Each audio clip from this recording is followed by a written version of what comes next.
तो भाई लोग कैसे हो। आज मैं आप लोग के सामने परमाणु और योद्धा की स्टोरी लेके आया हूँ, टक्कर। चलिए कहानी स्टार्ट करते हैं। ब्रह्मांड जिसके अत्यंत क्षेत्रफल में हर पल कुछ न कुछ घटता रहता है। यूँ तो ज़्यादातर घटनाएं ब्रह्मांड के घने अंधेरे में ही विलीन होकर रह जाती है, लेकिन कुछ वहाँ की सीमाओं को लांघकर पृथ्वी की तरफ लपलपा उठती है। ठीक आज की तरह निसंदेह यह पृथ्वी के लिए तबाही और बर्बादी का द्योतक थी, लेकिन पृथ्वीवासी तो इससे बेखबर अपने अपने अपने कामों में व्यस्त थे, ठीक इंस्पेक्टर विनय की तरह।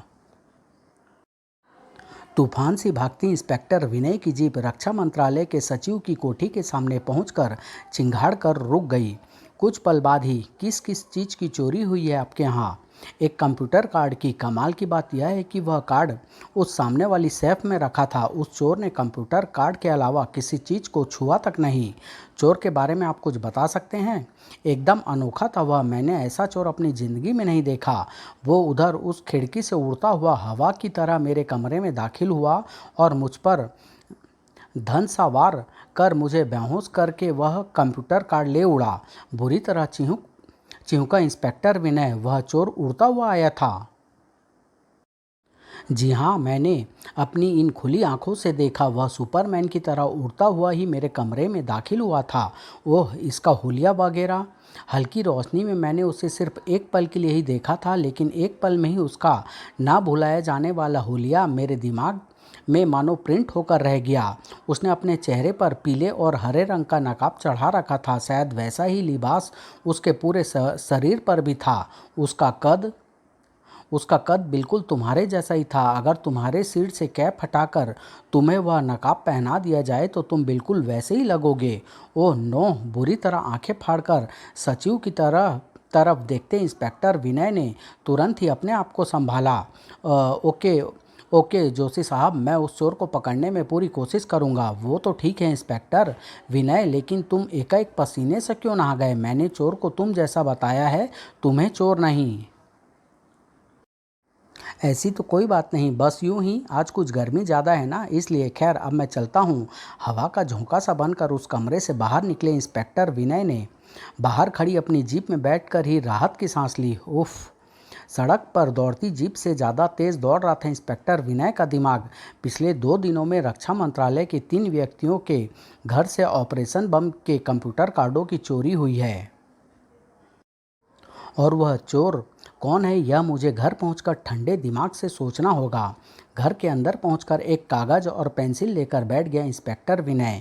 रक्षा मंत्रालय के सचिव जोशी ने बताया कि उस अनोखे चोर का कद ठीक मेरे जितना है, यानी 6 फुट 4 इंच।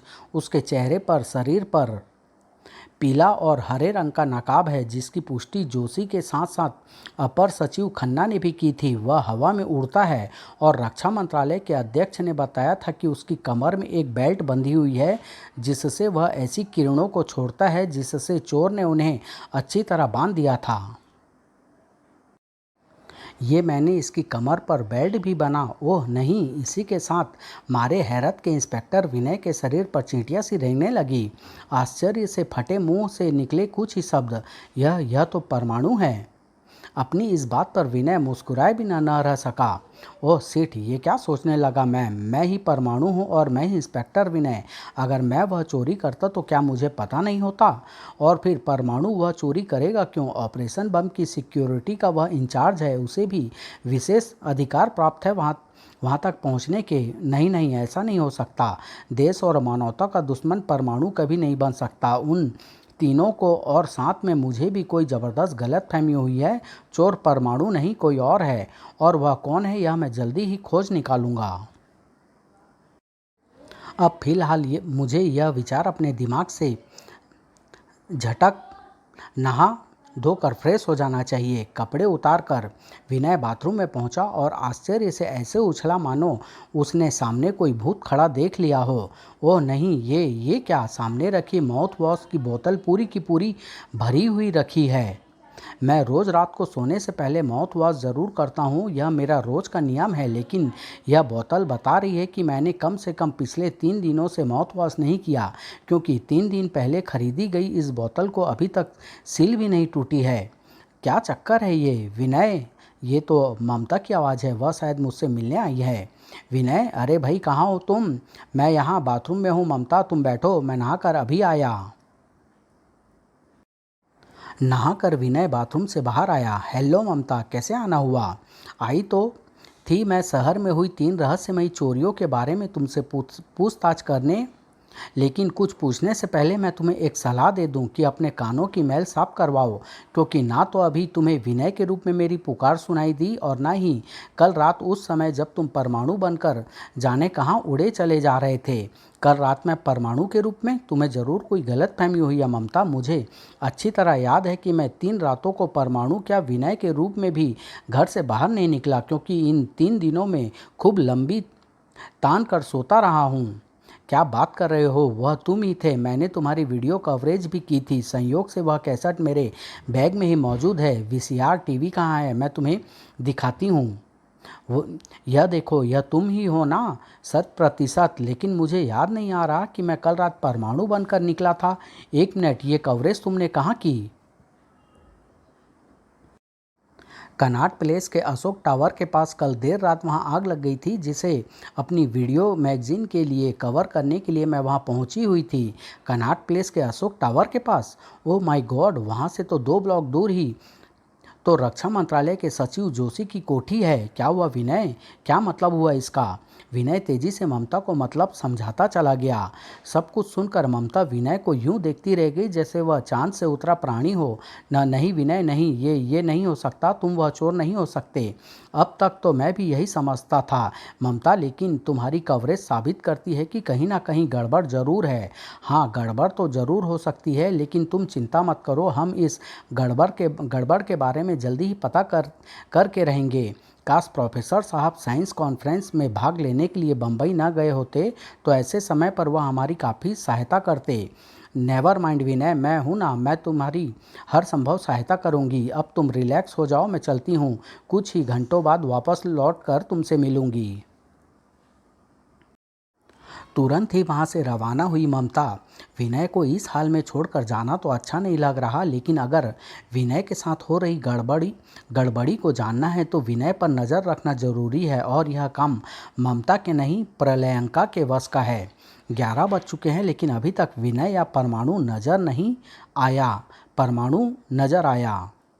तेजी से लहराकर प्रलयंका परमाणु तक पहुंची। परमाणु रुको, परमाणु कहाँ जा रहे हो? परमाणु, परमाणु की आंखों के भाव देखकर चीख ही निकल गई प्रलयंका के कंठ से। दूसरे ही क्षण वह परमाणु के तेज वार से हवा में कलाबाजियां खाती नजर आई। ओह परमाणु! अपनी कमर से वह स्प्रे गन उतार कर अपने हाथों में संभालती हुई पलटी प्रलयंका। ऐसी ही किसी स्थिति से निपटने के लिए इस क्लोरोफॉर्म स्प्रे गन के साथ तैयार होकर आई थी मैं। फिर जमीन की तरफ लहरा उठे परमाणु के बेहोश शरीर को प्रलयंका ने अपनी बाहों में संभाला और उसे लेकर एक तरफ उड़ चली। ऐसी स्थिति से निपटने के लिए मैंने और भी कई उपाय कर रखे हैं, जिनमें से एक ये है। परमाणु को अच्छी तरह मोटी जंजीरों से जकड़ दिया प्रलयंका ने। कुछ देर बाद जब परमाणु को होश आया तो परमाणु, शुक्र है तुम्हें होश आ गया परमाणु, मैं तुम्हारी साथी प्रलयंका तुम्हारे सामने खड़ी हूँ। इधर सामने मेरी तरफ देखो परमाणु। प्रलयंका की तरफ क्या देखता परमाणु, वह तो आग्नेय नेत्रों ने से अपने बंधनों को देख रहा था। उसके मुंह से झागों के साथ निकल रही थी गुर्राहट। दूसरे ही पल परमाणु के जबड़े भींचते चले गए, उसके शरीर की एक एक नस फूलती चली गई, और ये सब इस बात का प्रमाण थे कि परमाणु अपने बंधनों को तोड़ डालने में प्रयासरत हो गया था। ऐसी स्थिति में प्रलयंका का चिंतित हो जाना लाजिमी ही था। मैंने परमाणु को यह सोचकर इन जंजीरों में बांधा था कि साधारण अवस्था में परमाणु इन जंजीरों को नहीं तोड़ सकता, लेकिन मैं उस समय भूल गई थी कि परमाणु साधारण अवस्था में नहीं है, लेकिन इसकी यह हालत हुई कैसे? सहसा कुछ याद करके चौंकी प्रलयंका। कहीं परमाणु के दिमाग पर किसी ने कब्जा तो नहीं कर रखा? हाँ, बिल्कुल यही बात है। और इस अवस्था में लग रहा है कि परमाणु में 10 हाथियों का बल आ गया है, इसलिए मुझे नहीं लगता कि ये जंजीरें उसे ज़्यादा देर तक कैद में रख पाएगी। ओह, इन जंजीरों की कड़ियाँ टूटने लगी है। आया दिमाग में। अब परमाणु जल्दी ही इन बंधनों को तोड़ डालेगा। मुझे परमाणु को होश में लाने के लिए जल्द ही कुछ न कुछ सोचना होगा, वरना ये छूट जाने के बाद मेरे लिए भी घातक सिद्ध हो सकता है। लेकिन मैं करूं तो क्या करूं? परमाणु का दिमाग उसके कंट्रोल में नहीं है। उसे सामान्य करने के लिए इलेक्ट्रिक करंट का झटका देना जरूरी है, और उसके लिए यह एकदम ठीक रहेगा। करंट उगलती तार को कैंप से अलग करके प्रेलैंका ने उसे परमाणु को छुआ दिया। इसी के साथ दर्द से तड़प उठे परमाणु ने एक झटके से अपने बंधनों को तोड़ डाला। वह परमाणु ने अपने बंधन तोड़ डाले, लेकिन मेरी तरकीब से वह सामान्य हुआ या नहीं? प्रेलैंका की आंखों में मंडराते शंका और भय के बादल परमाणु के बोलने के साथ ही छटे। पर प्रेलैंका, परमाणु, ओह परमाणु, शुक्र है मैं तुम्हें सामान्य करने में कामयाब हुई। मैं इस हाल में कैसे? अचानक मुझे क्या हुआ था? मैं बताती हूँ, सुनो। फिर प्रेलैंका परमाणु को सब कुछ बताती चली गई। दिवाली के पटाखे से फूट रहे थे परमाणु के मस्तिष्क में। सब कुछ सुनने के बाद एक ही निष्कर्ष निकलता है प्रियंका, और वो यह कि रात के समय मेरा दिमाग मेरे नहीं किसी और के वश में रहता था, और मेरे दिमाग को वश में करने जैसा काम एक आदमी कर सकता है, और वह आदमी है बुद्धि पलट। बुद्धि पलट? हाँ प्रियंका, हाँ, बुद्धि पलट ने ही मेरी बुद्धि को पलटा था, और यह उसने किया अपनी उस हार का बदला लेने के लिए जो अभी कुछ दिन पहले उससे मुझसे मिली थी। वैसे इस बार उसने तुम्हें अपने जाल में फंसाकर और तुम्हारे द्वारा कंप्यूटर कार्ड हासिल करके तुम्हें एक तगड़ी मात दी है। ये तो मैं मानता हूँ, लेकिन इससे उसे कुछ फ़ायदा नहीं होने वाला, क्योंकि ऑपरेशन बम जिस सुरक्षा व्यवस्था के घेरे में रखा है उसे कोई मेरे जैसा ही आदमी प्राप्त कर सकता है। और चूंकि मैं अब उसके सम्मोहन से आज़ाद हो चुका हूँ, इसलिए देखते हैं वह अपने उद्देश्य को पूरा करने के लिए मेरे जैसे आदमी का इंतजाम कहाँ से और कैसे करता है। बुद्धि पलट, खत्म, सब खत्म। कितनी चालाकी से मैंने परमाणु के आसपास अपनी मानसिक तरंगों का जाल बिछाया था, लेकिन परमाणु और प्रलयंका ने सही समय पर चेत कर सब खत्म कर डाला। अगर परमाणु का दिमाग अभी भी मेरे कब्जे में होता तो परमाणु ने मुझे आज रात ऑपरेशन बम का मालिक बना दिया होता। अब इतनी मेहनत से हासिल किए गए ये कंप्यूटर कार्ड्स मेरे लिए बेकार है। अब मुझे परमाणु जैसा ही कोई ऐसा आदमी चाहिए जो अत्यधिक सुरक्षित उस लैब तक पहुंचने का साहस कर सके जिसमें ऑपरेशन बम मौजूद है। मुझे ऐसे आदमी को हर हाल में ढूंढना होगा। दिल्ली के इस वीरान क्षेत्र से कुछ ही किलोमीटर दूर दिल्ली का दिल समझे जाने वाले उस कनॉट प्लेस में आज कल जिसका नाम बदलकर इंदिरा चौक रख दिया है, अति व्यस्त एक लाल बत्ती चौराहे पर अचानक, अरे ये बीच चौराहे में कौन आ गिरा? आसमान से गिरा है या खजूर से टपका है? ओए, अपने को क्या जी, अपनी हरी बत्ती हो गई, बस आगे आगे बढ़। ठीक ठीक कहा जी। ऐसी स्थिति में ट्रैफिक जाम हो जाना क्या बड़ी बात थी? वाहनों के हॉर्नों के शोर ने बीच चौराहे में खड़े इस शख्स को और उलझन में डाल दिया। उफ, चारों तरफ से विचित्र सा कानों को फोड़ देने वाला तेज शोर गूंज रहा है, और हमारे चारों तरफ काली धुंध होने के कारण हमें स्पष्ट दिखाई नहीं दे रहा। समझ में नहीं आता कि हम इस समय कहाँ हैं और यहाँ से हटकर जाएं तो किधर जाएं। ओए जमूरे, भगवान से नहीं तो रेड लाइन से तो डर, साइड से हट जा, हट जा, रास्ते से हट जा। ओए नहीं हटता, नहीं सुनता, अभी सुनेगा। और तू ही क्या, तेरा बाप भी सुनेगा। रेड लाइन के ड्राइवर ने तेजी से बस को आगे बढ़ाई और भड़ाक, इसी के साथ हम पर प्रहार करके हमें मारने का प्रयत्न किया गया। इसका तात्पर्य हम इस समय शत्रुओं के क्षेत्र में हैं। यहाँ उपस्थित प्रत्येक प्राणी हमारा शत्रु है, और शत्रुओं के वार का उत्तर वार से देना खूब जानता है योद्धा। हाँ, योद्धा ही तो था वह, जिसके हाथों में न केवल तेजी से आ गया था ढकमान घन, बल्कि घूम भी गया था। अब तो भगदड़ मचनी ही थी। ओह, गुस्से में तो यह पूरा शैतान बन गया। भागो भागो, भाग खड़े हुए थे लोग उस योद्धा के डर से जो हैरान था।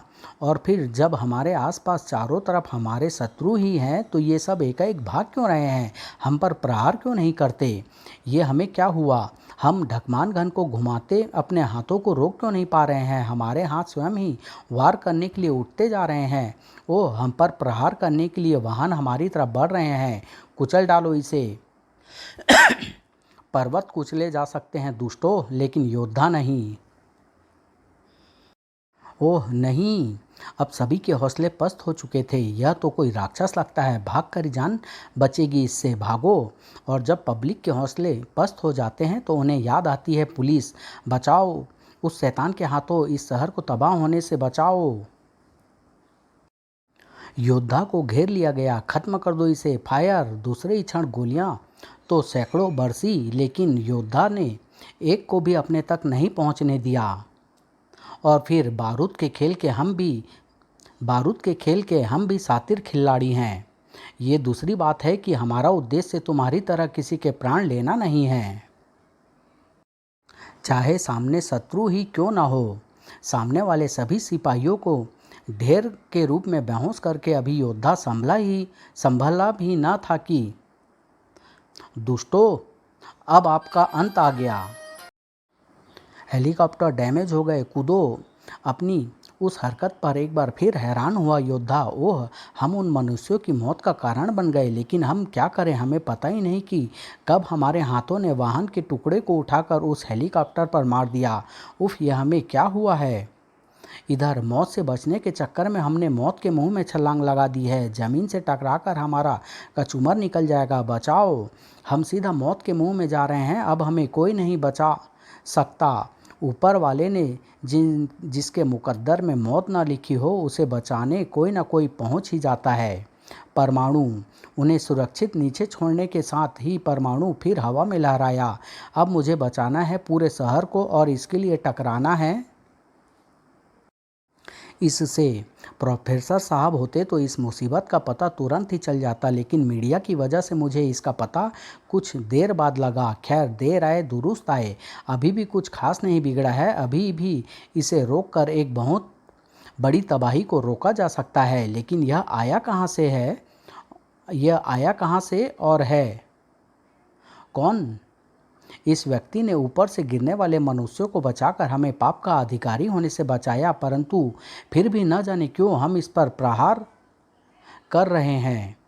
इसके शरीर में भरी बिजली की सी फुर्ती और वार करने के स्टाइल की भी दाद देनी होगी। लेकिन कम हम भी नहीं हैं। परमाणु के उस तेज वार ने योद्धा की विचारधारा को बदल दिया। इसके तेवर बता रहे हैं कि ये निसंदेह हमारा शत्रु है। आप हमारे शत्रु हैं, लेकिन हम आपकी सूझबूझ और प्रहार करने के ढंग की दाद दिए बिना न रह पाएंगे। सच पूछिए तो आप जैसों के साथ लड़ने और उन्हें पराजित करने में ही हमें आनंद आता है। ओह, इसके अनोखे हथियार ने मोटे लोहे के टुकड़ों को मूली की तरह काट कर रख दिया। यह इस हथियार के बल पर ही प्रलयंकारी बना हुआ है। इसे अपनी किरणों से नष्ट करना, ओह ये क्या! मेरी घातक किरणें तो इसके हथियार का बाल भी बांका नहीं कर पाई। जाने किस रहस्यमय धातु का बना हुआ है। खैर, मेरी किरणें उसके हथियार का कुछ नहीं कर पाई, लेकिन परमाणु रस्सी जरूर कुछ न कुछ करेगी। दूसरे ही क्षण परमाणु रस्सी ने योद्धा को बेबस कर डाला, लेकिन योद्धा जैसे योद्धा एक पल से ज़्यादा कहाँ बेबस रह पाते हैं। शत्रु के हर शिकंजे के साथ साथ उसका मुंह तोड़ना भी हम खूब जानते हैं। तेरे हाथों में थमा तेरा हथियार ही तेरी मुख्य शक्ति है योद्धा। इसका तेरे हाथ से छूटना निहायत ही जरूरी है। अब देखे खाली हाथ तू कैसे अपने आप को बेहोश होने से बचाता है। क्यों अब बंदर की तरह क्यों उछल कूद करने लगा? अब दिखा अपनी ताकत। आप इस निहत्थे पर अपनी पेटी की शक्ति से प्रहार करके हमारी शक्ति देखना चाहते हैं। हम आपको अपनी शक्ति अवश्य दिखाएंगे, लेकिन उसके लिए आपको भी निहत्था कर दें। योद्धा ने झपट कर उस युवती को दबोच लिया। अपनी पेटी को अपनी कमर से उतारकर तुरंत ही फेंक दो मित्र, अन्यथा हम इस महिला को जमीन पर पटक कर समाप्त कर डालेंगे। जल्दी करो मित्र, जल्दी करो। ओह, उस युवती की जान बचाने के लिए मुझे इस दरिंदे की बात माननी होगी। परमाणु ने तुरंत ही अपनी बेल्ट खोल दी। शाबाश, अब जरा अपने हाथों से इस पेटी को दूर भी फेंक दीजिए, जल्दी कीजिए। परमाणु को वह भी करना पड़ा। आश्चर्य है, हम योद्धा होकर भी एक अबला की आड़ लेने जैसा वह नीच कार्य कर रहे हैं, जो हमें कतई शोभा नहीं देता। न चाहते हुए भी हम ऐसा क्यों कर रहे हैं? इसी के साथ अब हम आपको दिखाते हैं कि हम अपने अस्त्र ढकमान घन के बिना भी कितने घातक हैं। आई धड़ाक। हमारी शक्ति का ये तो मात्र नमूना भर है, आगे आगे देखिए क्या होता है। लगता है तुझे अपनी शक्ति पर बहुत ज़्यादा घमंड हो गया है, लेकिन परमाणु से टकराकर जल्द ही चूर चूर हो जाएगा तेरा घमंड। परमाणु के तेज वार से दीवार तोड़कर परली तरफ पहुंचा योद्धा बिना कोई पल गंवाए वापस आया। योद्धा के सामने छिन्न भिन्न होकर रह जाएगी आपकी शक्ति। अब दो शक्तिशाली एक दूसरे की शक्ति तोलने में लगे हुए थे। ये कहानी मैं यहीं समाप्त कर रहा हूँ। 2 भागों में लेके आऊँगा और बहुत जल्द आप लोग के सामने लेके आऊँगा। धन्यवाद।